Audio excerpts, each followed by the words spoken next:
Was it made up in China? Made in China? That's coming up. But first, Trump finally coaxed Federal Reserve Chair Jerome Powell to cut interest rates and proved that you catch more flies with honey than vinegar. We have a stupid person at the Fed. The guy is a numbskull. He's a stiff. He's a knucklehead. However, Powell couldn't avoid the fate that former Fed Chair Volcker suffered in the 80s. Volcker was so late in cutting interest rates that home builders actually mailed him 2x4s to symbolize that his high interest rates were wrecking the construction industry. Now in 2025, it wasn't snail mail, but one email sent to Powell with the Amazon logo representing how consumer purchasing was being wrecked. Trump joked that Powell was so stupid, he thought the Amazon email was a belated Secret Santa gift card from Trump. The Fed chairman's incompetent. Not everyone's happy with Trump's Washington cleanup.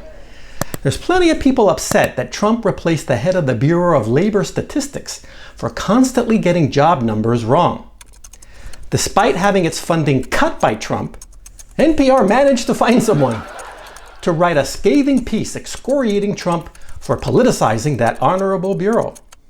Now, has anyone at NPR figured out that lambasting Trump might not help at that whole funding thing? Maybe an off-site brainstorming is in order to figure out, why is the funding drying up? I don't know. In fact, NPR asked an intern to look up why Trump cut their funding, but ChatGPT didn't even respond. It was too busy laughing at the question. Is that supposed to be robots laughing? Very good. And by the way, if someone was constantly messing up the jobs data, shouldn't they be fired? In fact, before they were completely and utterly absorbed into our Homo sapiens species, wouldn't the leader of the Neanderthals have been justified in asking the question, who's guarding Homo sapiens? Bring that person to my office, please. And finally this week, Xi Jinping reprimands one of his Chinese officials.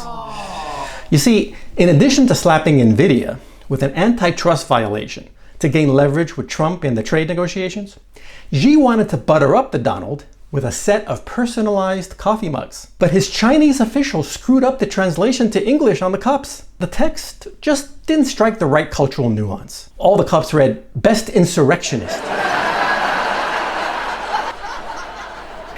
And Trump was also upset because the mugs weren't made in America. But he was even more angry when Caroline Levitt pulled the sticker off the mug, revealing that it was actually from a batch of Best Dad mugs that China wanted to unload.